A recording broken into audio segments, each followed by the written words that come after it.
Okay. That one. All right. Well, good morning. I'm Lee Watson. I'm here for my word for the day, as usual. And I have with me a special guest today, Angie. And I'll introduce you a little bit about her in a second. But right now, I want to remind you that what we do here in the word for the day is usually centered around good thoughts and good words. It's true today as it is every other time. But normally, I'm using these cards from the Virtues Project. The Virtues Project is something that I learn from all the time. These are good words. These are words like responsibility and hope and contentment and confidence and humility and thankfulness and courtesy and purity. All kinds of words that are not necessarily cultural in nature, but they're universal, and they're thoughts and words that we can learn and live by every day, and that's a good thing. So we want to do that. So today we have a special show. Today we're going to talk about breathing. So Angie is, and thank you for being here, by the way. Thank you for having me. So Angie's a Reiki Master, and she's an expert in things like breathing and so many more. And I'm hoping that you'll take a second and introduce yourself, because you'll do a much better job than I can. But she has an upcoming event at one of our first Microspace, which is Busy Bee in Hobart. And that event is coming up tomorrow, which is the 16th of August at 6:30 p.m. You can go to busybcw.com to get tickets, or call Miranda. You know, my business partner here, Miranda, and her number is probably not in any of this. Oh, yeah, it is. It's in the description. Her phone number, 708-730-4694, is in the description, so you should see it there. Okay. With all that said, good morning. Good morning. And thank you for being here. Tell us a little bit about what you do, and tell us about breathing. Sure. So, like Lee said, I'm a Reiki Master Teacher, as well as a yoga instructor, meditation instructor, and I do a lot of other things. I have a bachelor's in elementary education and one in psychology, as well as a master's in psychology. So I kind of have that whole rounded. Great. So all about our well-being, reducing stress, just being here and having a happy life. And one of the things that can attribute to that is our breath. And I know you're thinking, I know how to breathe. And yes, our body takes in over 22,000 breaths a day without us even thinking about it. Sometimes I think about it.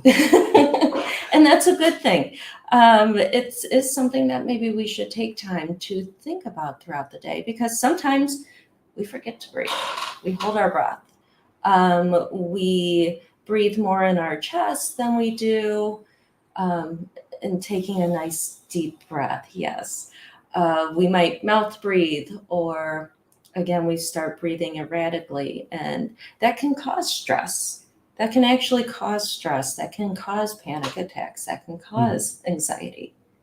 But at the same time, if we are in the middle of a panic attack or having anxiety or feeling stress, taking a nice deep breath can help reduce all of that. Nice. Yeah. That's awesome. Mm-hmm. And I learned this a number of years ago, in part because I was having an anxiety attack, and I was in a beautiful place. We were in Park City, Utah, and we were on a ski trip, and I had never experienced it before. I had spoken with a doctor there because I was so concerned. I mean, what the heck is going on here? He said, you're kind of a workaholic kind of person, right? And I said, yes. And he said, it's very common amongst that group, because your body sometimes doesn't know how to stop and go on vacation. Mm-hmm. And so he did give me some suggestions about breathing, and so I know that it not only is it really important, Yes. but it really does work too. So if you've ever had anxiety, or if you haven't ever had anxiety, you probably will at some point. And learning to manage it before it happens, or if you miss that opportunity, deal with it when it does happen. And part of the way you'll deal with it is through breathing and meditation and whatever it is that you find that works. And so people like Angie are here to help you with that. And it's a great thing because it's an awful feeling.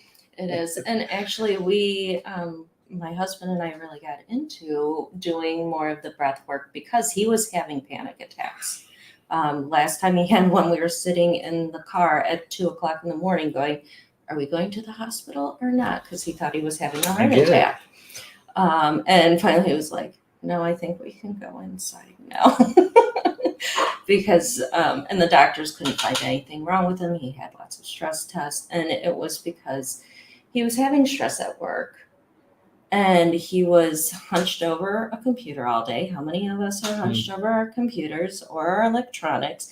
And he wasn't getting that nice deep breath. Yes. And so does he get them every now and then? Yeah. But he acknowledges them, and he's like, okay, I just need a breath. And he closes his eyes. He takes that nice deep breath. And it really helps reduce those symptoms. So that's one of the things. Like, we all think we can breathe just perfectly fine. And yes, our bodies are very efficient at breathing, but sometimes we need to stop and take those moments to take that nice deep breath.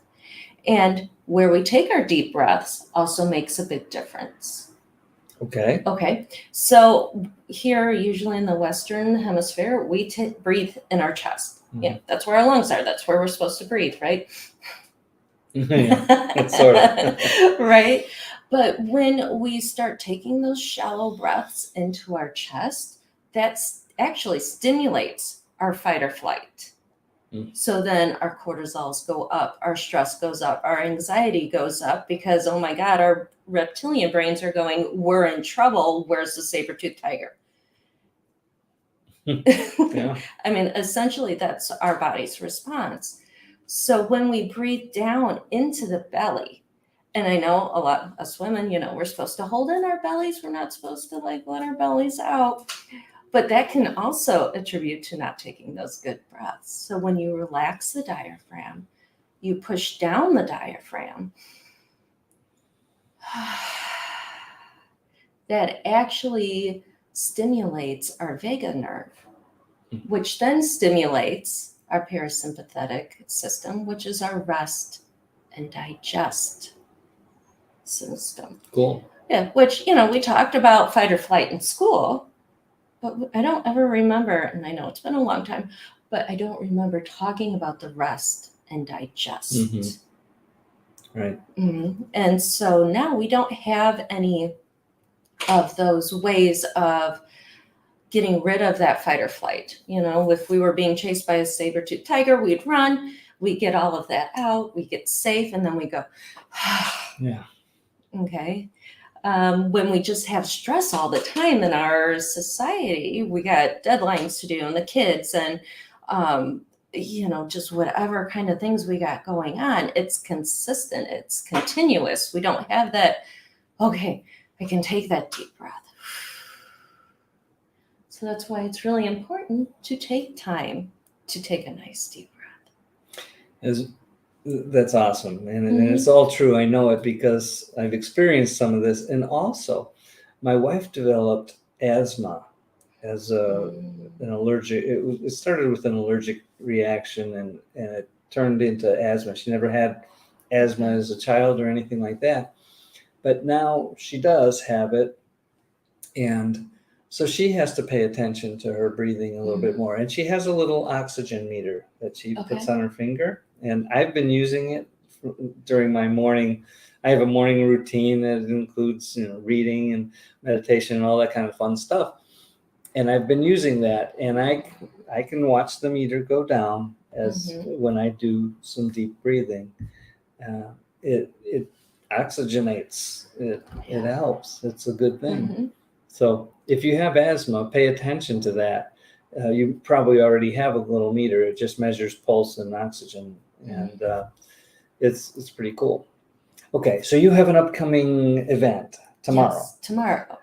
So, can you tell us anything about it? Well, we're going to talk about the importance of breathing, ways that maybe we don't breathe as effectively as we could, some ways that we can increase that effectiveness of our breath, some things to be mindful about, and we will do some breathing exercises and included in meditation. People tell me all the time they can't meditate, and I'm like, okay, close your eyes. Let's take a nice deep breath. Let it out. Do that 2 more times. You just meditated. So we will do some meditation with breathing and help That's us awesome. relax. That's awesome. If you're not accustomed to this kind of stuff, try it, because it really does make a difference. It just really does. And most people know me as a pretty calm person these days, but I wasn't always that way. And so some of that is learned behaviors. And what Angie teaches is some of the learned behaviors that I need and you might need too, especially during stressful times, but all the time, really. So we look forward to that. That's tomorrow. You can find us online and get signed up for that. If you're not sure how to reach us, just go to businessbeyondnumbers.com and you'll find it there. And otherwise, I'm going to wish you a wonderful day. So as I've gone a little bit over time, but as I always do at the end of my show, I want to remind you of a couple of things. And that is to do something nice for somebody else today. And if you have the resources to do something nice for a whole bunch of people, do that. And I know some of you do that, and it's really fun to watch, and I really appreciate you for that. So let's be that light in the world. Let's be like Angie and be peaceful and thankful and hopeful. And let's help other people to experience some peace and joy and love and caring and all the things that make this world a little bit brighter. Because as you know, the world can be a difficult place. So I thank you so much for being here. It was lovely to have you and to learn from you. And I'm looking forward to the class tomorrow.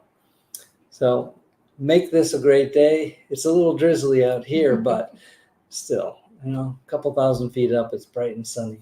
And that's the way it goes. So make this the best day it possibly can be. Remember, you are responsible for making it the best day that it can be. And I will see you soon. Thank you very much. Thank you. Bye-bye.